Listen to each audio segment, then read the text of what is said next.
Profesor, ahora fíjese, qué interesante todo esto, ¿no? Ahora, ya dictado el decreto de 1854, como todos lo conocemos, y que digamos es es la única razón por la que realmente José Gregorio Monagas trasciende a la historia, porque de resto Sí, fue es un cierto. personaje más o menos gris. Evidentemente, entre los dos hermanos, José Tadeo siempre figuró mucho más que él. Sí, opacado por el hermano mayor. Totalmente, totalmente, ¿no? Pero bueno, fue presidente, tuvo este evento importantísimo que sin duda alguna es un hecho histórico que está allí. Pero entonces, bueno, regresa su hermano al poder, que era realmente el caudillo, José Tadeo, y como usted dice, en la Constitución de 1857, esto ya quedó plasmado como norma constitucional, ¿no? Porque hay que recordarle a todo el mundo que los monagas se alternaron de esta manera.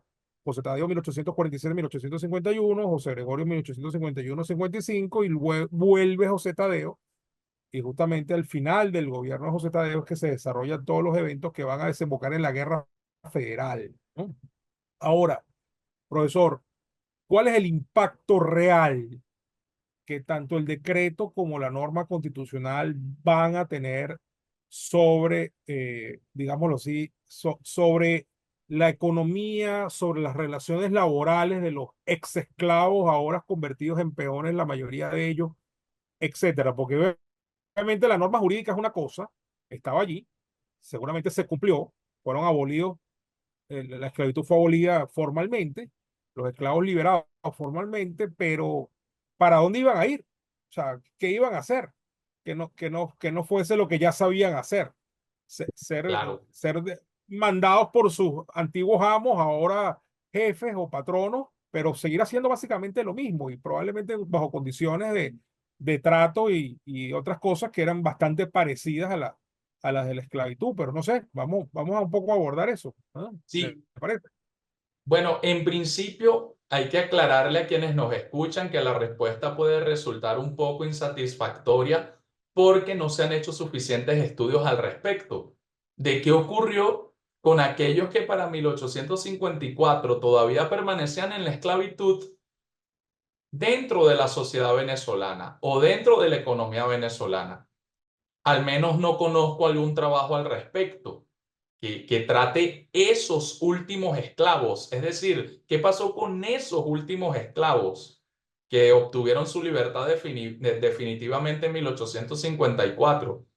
Sin embargo, uno pudiese aventurar algunas hipótesis, uno pudiese aventurar algunas explicaciones teniendo en cuenta lo que señalan otros grandes investigadores del tema. Volvemos a John Lombardi, que es el que más ha estudiado esto hasta el día de hoy.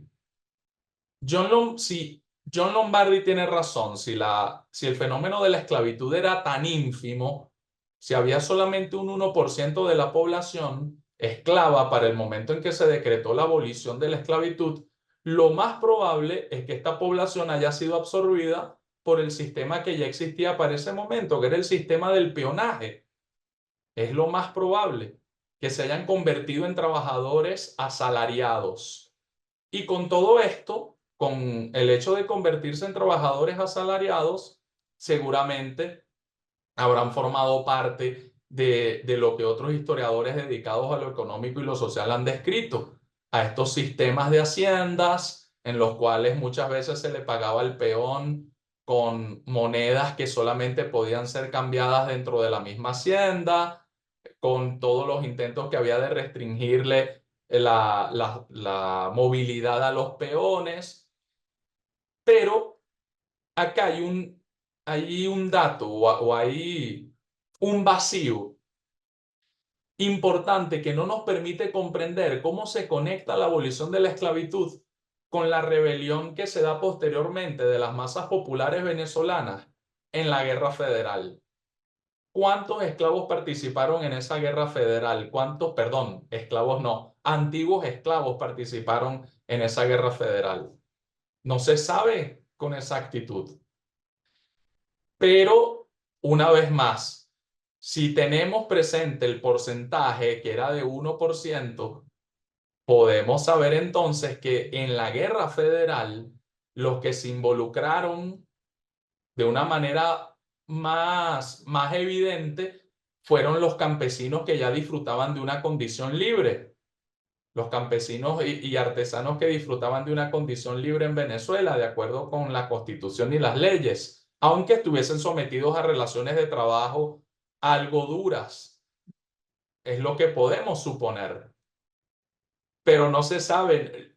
Es más, no conozco que se haya estudiado un caso de un esclavo de un ex esclavo en particular, luego de 1854, que sería muy interesante conocer la vida de al menos uno de ellos para saber qué pasó después con estos que habían sido esclavos hasta 1854. Entonces, cuando hablamos de masas populares, rebelión popular, en relación con la guerra federal, no hay que perder de vista de que estamos hablando de hombres que ya tienen una condición libre jurídicamente. Hey, por cierto, ¿ya se suscribieron a nuestro canal? Bueno, acuérdense que pueden hacerlo en cualquier momento simplemente con apretar este botoncito. Sabemos que hubo personajes que utilizaron políticamente muy bien toda esta situación, ¿no? Eh, Ahí tenemos, por ejemplo, a quien va a terminar siendo el líder social, por llamarlo así, y también militar, porque vamos a estar claro que tuvo sus éxitos militares de la federación, como lo es Zamora. ¿M? Quien no va a vivir mucho tiempo, porque es asesinado apenas antes de cumplirse el primer año de la guerra, eh, pero digamos que en el momento justamente en que ocurre su muerte, el 10 de enero de 1860, ya era claramente el principal caudillo en cuanto a arrastre popular de esa revolución, ¿no? Digamos que Zamora venía ya figurando con un perfil mucho más bajo de tiempo atrás. Es el oficial que traslada a Páez, prisionero, después de su derrota en los Araguatos, y lo trae ante Monagas antes de que lo manden al castillo de Cumaná, donde están unas condiciones realmente penosas, ¿no? En su prisión, Páez después de alzarse contra Monagas. Pero ya para el 58 es un personaje importante y bueno, y sin duda alguna es el caudillo principal del primer año de la guerra, ¿no? Ahora, Zamora toma mucho como bandera política parte de lo que estamos hablando aquí, ¿no? Y aquel eslogan que ha llegado a nuestros días de tierras y hombres libres tiene un poco que ver con eso que usted está diciendo, el campesino, el ex esclavo, ajá, que gozan de libertad individual, pero que no tienen dónde desarrollarse por su cuenta, sino que están casi que fatalmente condenados a trabajar para alguien, ¿no? Está un poco esa idea detrás, ¿no? Este, por supuesto, algunas cosas hechas de una manera muy particular.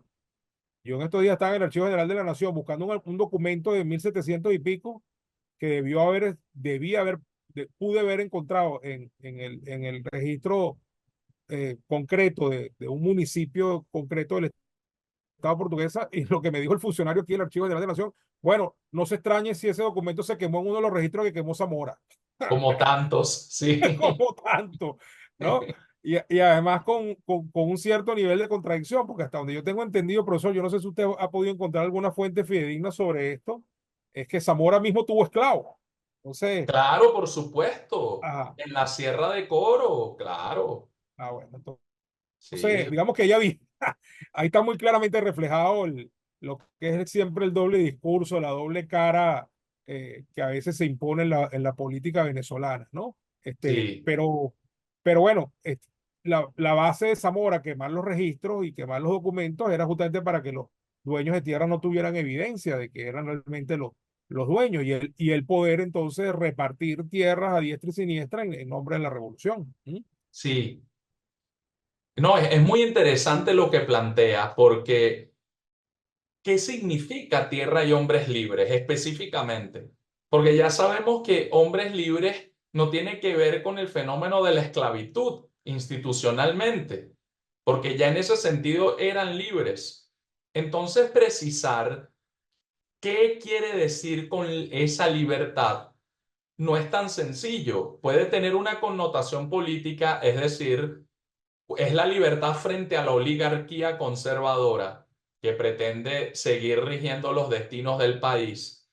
Puede tener una connotación de carácter económico, ciertamente, es la libertad de los peones y artesanos frente al hacendado, pero no es tan fácil tampoco definirlo, ¿no? No es tan fácil decir con exactitud cuáles eran las pretensiones políticas de Zamora. Sigue siendo un desafío, y esto lo reconocía el propio Germán Carrera Damas en Una nación llamada Venezuela, cuando plantea si será cierto que Zamora fue quien introdujo las masas en la historia de Venezuela. Para Germán Carrera Damas, los líderes federales, al contrario, retiran las masas de la política, porque una vez que ganan la guerra y se hacen con el poder, se convierten en un nuevo grupo cerrado, en una nueva élite política, En una que no nueva hace mucho oligarquía, caso, perdón, en una nueva oligarquía. exacto, como lo planteaba en su clásico libro Gil Fortul. Entonces, ¿en qué quedó todo esto? Pero además, hay que prestarle Ojo, atención. profesor, ojo, Sí, todo esto sin decir, sin dejar de decir, mejor dicho, que evidentemente la bandera de la abolición de la esclavitud, obviamente, es una bandera absolutamente válida y qué bueno que en Venezuela se logró incluso antes que en claro, muchas otras naciones del continente, ¿no? sí, Y, sí, por y que era supuesto, una esto no deuda que se está. venía arrastrando desde antes, Sí. ¿no? No, es bueno aclararlo, no vaya a ser que se malinterpreten algunas explicaciones. Sí, efectivamente, la esclavitud en aquel momento se le consideraba una medida de avanzada, y por eso lo que señalábamos anteriormente de cómo los propios líderes políticos venezolanos sienten la presión de declarar la abolición de la esclavitud, porque no pueden decirle al resto del mundo que en Venezuela había democracia o que había instituciones democráticas y al mismo tiempo conservar ese estado de los hombres esclavos.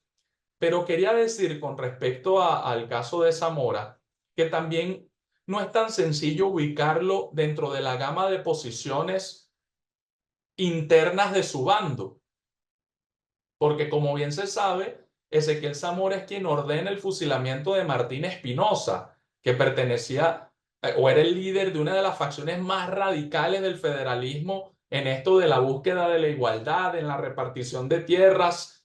Zamora lo fusila, y lo fusila justamente por los abusos que comete Martín Espinosa con su facción en cuanto al respeto a la propiedad. Y además, para complicar más esto, Zamora llevaba una bandera, y esto aparece en los juicios que se le hacen posteriormente y en aquel tiempo a los caudillos federalistas. Zamora llevaba una bandera en la cual aparecía libertad, tierra para todos y orden. Orden era un concepto que aparecía en la bandera que llevaba el grupo de Zamora. Entonces no es sencillo, y por eso evidentemente y tanto debate, tanta polémica, por eso constantemente se intenta interpretar de diversas maneras en la figura política y el quehacer político de Zamora, porque no es sencillo, su accionar no fue sencillo, fue complicado de entender. Y ojo, y tanto así lo que usted está diciendo, que al final quien lo asesinó realmente es una incógnita, porque Así es, a pesar de que en buena parte de los libros que tienen que ver con la Revolución Federal, el más enjundioso de todos, a mi manera de ver, es el de Lisandro Alvarado, se deja ver que él fue suficientemente advertido de que en los alrededores de la casa donde estaban en San Carlos había francotiradores del ejército godo, del ejército conservador. Hay toda una versión que asegura que Zamora fue víctima de un complot entre Falcón y Guzmán Blanco para quitárselo encima porque se les había convertido en un problema. Esa versión sí. está allí. Sí, y va a ser muy difícil encontrar alguna que sea convincente para la mayoría de los venezolanos o que termine de aclarar la verdad. Pero en relación con lo que veníamos comentando acerca de la democracia y su relación con todas estas solicitudes de igualdad, de abolición de la esclavitud, sí es importante referir el hecho de que la Constitución de 1858, que es la constitución contra la cual se alzan los federalistas, y que da inicio a la Guerra Federal por diversas razones. En esa Constitución se instituyó el sufragio universal masculino.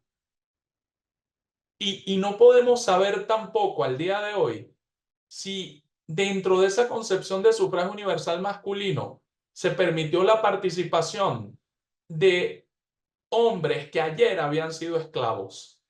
Eso no lo sabemos y es un tema que falta por estudiar y es un tema sumamente importante que todavía necesita investigarse. Entonces, Usted está ¿quiénes? hablando, por supuesto, Dígame. claro, pero la norma constitucional no lo aclara. No me viene a la mente cuál es la norma de la época. Estamos hablando de la constitución que hace, por cierto, una constituyente, valga la redundancia, no todas las constituciones Sí, son hechas por constituyentes, pero esta sí la hizo una constituyente que convocó Julián Castro y claro, que así fue muy es. polémica. Y, Sí, fue polémica sobre todo por el hecho de no incluir en su articulado la proposición de que Venezuela se convertía en Estado federal, que es uno de los grandes argumentos de los federalistas para alzarse posteriormente. Pero este sufragio universal, dígame. aunque como bien dijo Antonio Locadio Guzmán, si ellos Ah, hubieran sí. dicho federalismo, nosotros hubiéramos dicho centralismo, porque la idea era caerse a plomo como fuera. ¿Eh? Sí, la famosa frase de Guzmán, de tantas que tiene, ¿no? Y de tantas acciones que acometió. Pero en cuanto al sufragio universal, es un detalle que vale la pena remarcar, vale la pena resaltar, porque no sabemos hasta qué punto se cumplió ese precepto. Es decir, en verdad, porque luego la Constitución del 63 lo recoge, la hecha ya para el Estado Federal venezolano. Y allí aparece otra vez el sufragio universal y se conserva a lo largo del tiempo, pero sería fascinante saber si alguno de los esclavos que todavía permanecía con sus cadenas en 1854 pudo luego participar en alguno de estos procesos electorales. Eso sería un dato importantísimo para entender la evolución política de Venezuela en el siglo XIX. Correcto. Aunque esa constitución, si la memoria no me falla, profesor, luego fue sustituida por otra de 1864, que es la que se hace La del cuando hay. 64, corrijo, cierto. Correcto. En el 63 fue el Sí, decreto de garantías, donde también se instituye el sufragio universal o se contiene el sufragio universal. Cierto, correcto. Entonces, porque claro, porque apenas termina la guerra, o sea, la guerra federal termina en el 63 con el Tratado de Coche, formalmente. Y el exacto. 64 es la nueva constitución, Es exactamente. la Sí, Constitución, que también mantiene el sufragio universal, pero no sabemos hasta qué grado podían participar o no. A finales del siglo XIX sí sabemos, gracias a los estudios de Alberto Navas, el estudio sobre las elecciones de 1898, que la gente que participaba era muy poca en los procesos electorales. Aunque todavía se hablara de sufragio universal, la participación efectiva era muy minoritaria, era ínfima. Pero había entre esos votantes alguno que había sido esclavo o alguno que había sido descendiente de estos esclavos que se liberaron en 1854. Lamentablemente no podemos determinarlo todavía. y esa campaña, el 98, profesor, esa campaña es crucial para la historia de Venezuela, Claro, porque sí, la verdad yo no tenía claro el dato de cuántas personas eran y cuál era el universo electoral de la época, pero no estoy muy seguro, profesor, de que haya sido pero tan reducido el punto tal que el Mocho Hernández se hizo famoso precisamente porque introdujo en Venezuela eh, el modelo de campaña americano, porque él había vivido en los Estados sí, Unidos. Y él es el primero que trae esto del material POP y gorritas, los volantes, afiches y meetings. cosas de esas, y se convierte en una campaña inédita, Sí, que por cierto, de ahí se derivan muchas cosas, ¿no? Porque para que no es el tema de hoy, pero para que la gente se ubique, el general Joaquín Crespo se roba las elecciones, impone a su candidato, que es Ignacio Andrade, bueno, y el Mocho Hernández se levanta en armas, que era el eventual ganador de la elección, y de ahí viene todo un proceso en el cual, entre otras cosas, Joaquín Crespo muere en la Mata Carmelera ese mismo año de 1890.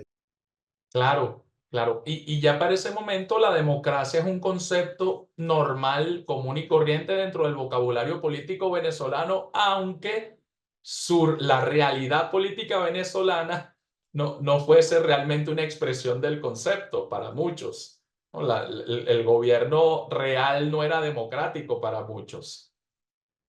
Qué interesante, profesor. Sí, Lo cual quiere decir entonces que de alguna manera, cuando empieza entonces el periodo de los andinos, que va a empezar al año inmediatamente siguiente, es decir, 1899, tomando en cuenta la realidad de todos esos años hasta el 36, donde hay una cierta apertura, pudiéramos decir que es un salto atrás en cuanto a la evolución del concepto de democracia en Venezuela, porque la manera en que Castro y Gómez manejan esto fue totalmente distinta. No hay partidos, no hay periódicos, no hay disidencia, no hay opinión pública, no hay oposición, no hay nada. claro. Claro, en lo concreto, porque el concepto sigue estando presente en el discurso político, que es lo que más paradójico aún todavía, ¿no? No solamente cuando se consolidó el concepto en el vocabulario político venezolano, sino que luego siguió empleándose como si todos los gobiernos fuesen realmente democráticos, incluso en tiempos de Gómez, y esa es la razón por la cual, entre otros testimonios que pueden encontrarse, Vallenilla Lanza habla de cesarismo democrático, habla de democracia como adjetivo del gobierno.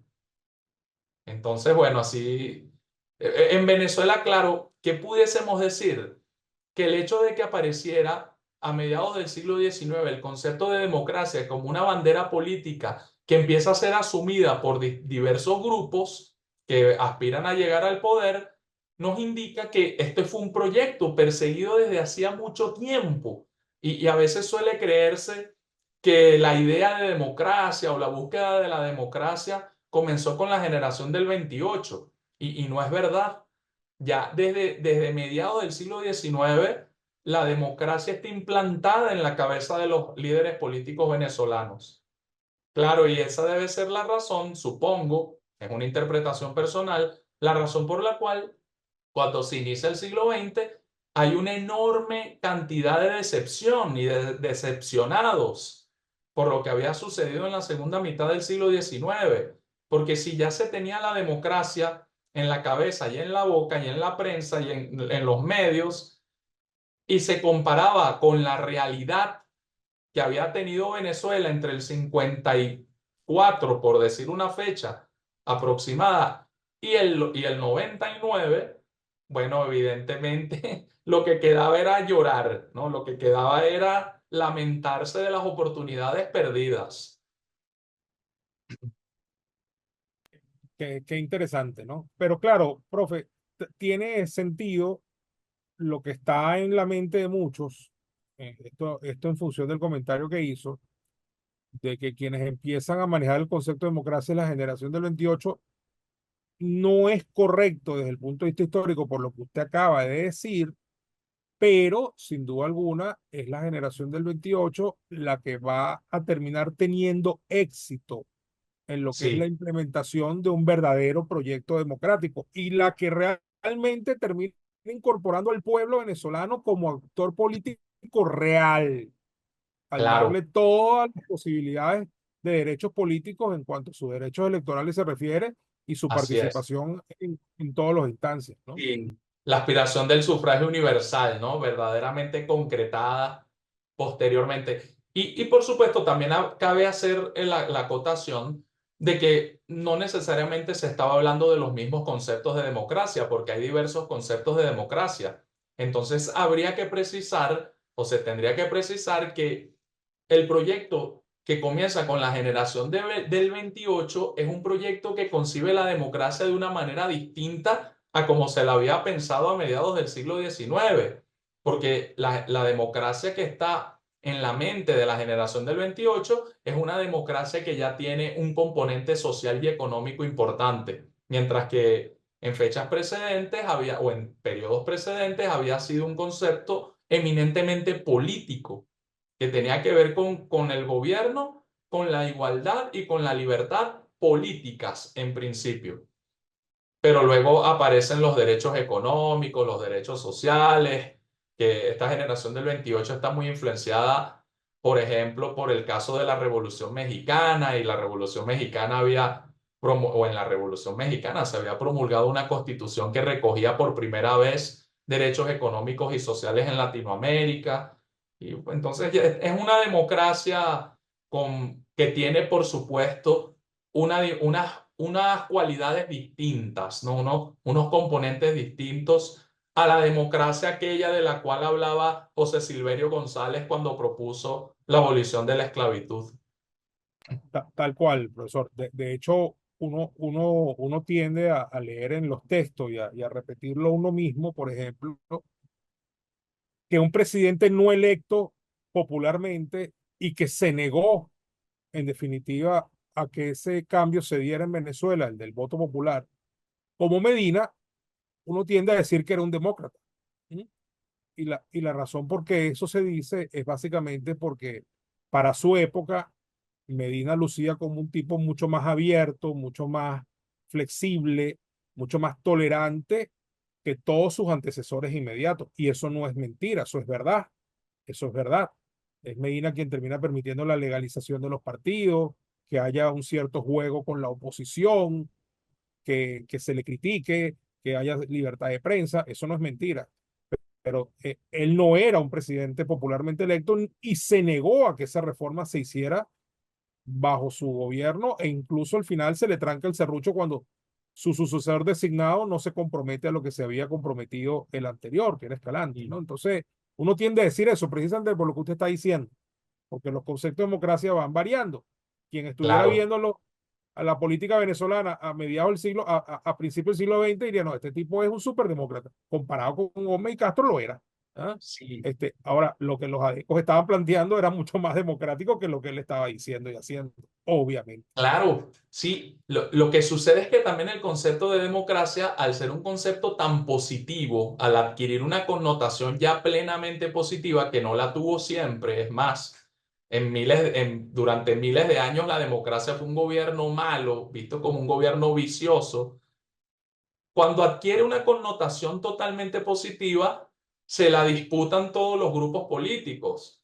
Todos los grupos políticos quieren autodenominarse democráticos. Y eso lo vemos claramente con Medina Angarita, es cierto, porque llamó a su partido el Partido Democrático Venezolano. Entonces ahí tenemos, era el Partido Democrático Venezolano.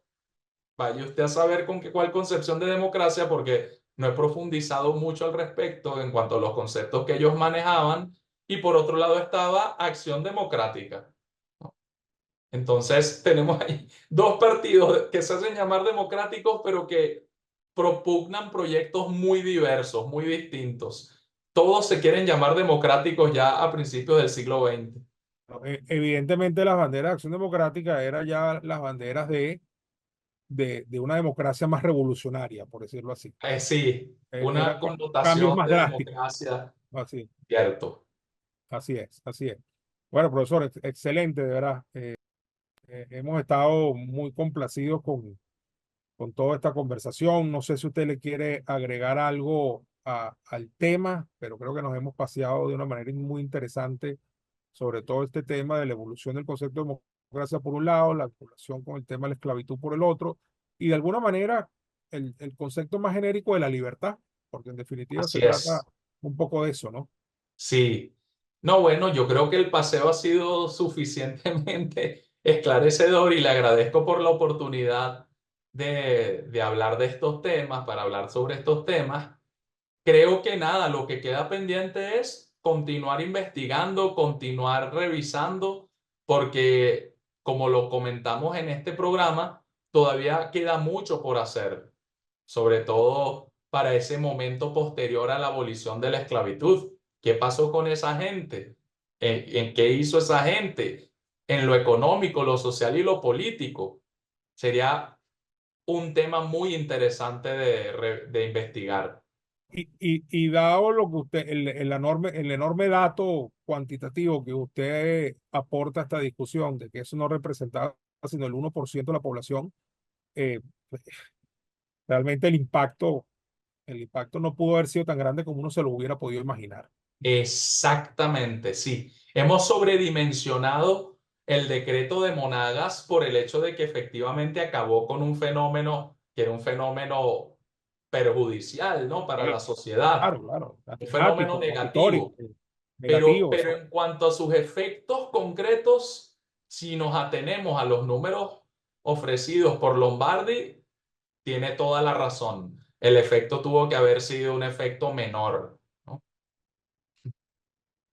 Bueno, muy bien. Bueno, profesor, no nos queda sino darle las gracias nuevamente. De verdad hemos estado muy complacidos. Y bueno, será un placer volverlo a tener por aquí en cualquier otra oportunidad. Tenemos por ahí otro tema pendiente, pero Siempre hay temas lo abordaremos en pendientes. algún momento. Eso es Tantos verdad, temas siempre que hay hay en temas la pendientes. historia, esto es de no acabar nunca.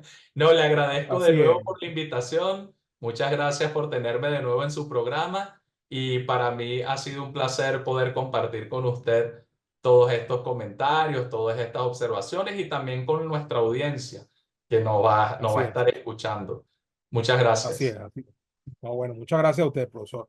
Bueno, amigos, esto fue todo en esta miniserie con el profesor Luis Perrone, profesor de la Universidad Central de Venezuela, doctor también en ciencias políticas, y con quien hemos conversado sobre este apasionante tema, muy poco estudiado en la historia de Venezuela en realidad, como ustedes se habrán dado cuenta, del concepto de democracia y la abolición de la esclavitud. Y bueno, además tuvimos la oportunidad de meternos en otros temas colaterales importantes que siempre es bueno tocar para terminar de dar una comprensión global a lo que estamos desarrollando, ¿no? Bueno, dicho esto, muchas gracias por estar allí. Si les gustó lo que nos vieron y quieren apoyarnos con un like, pues será bienvenido. También pueden unirse a nuestra comunidad. Si quieren seguir apoyando este tipo de iniciativas, pueden también optar por el Super Gracias. Y como siempre, los invitamos a suscribirse al canal y también seguirnos en nuestras redes sociales. Muchísimas gracias y hasta la próxima. Gracias, profesor. Gracias, hasta luego. Muchachos, los invito a todos a que construyamos futuro partiendo de la verdadera historia. ¿Me acompañan? Sí, vamos pues.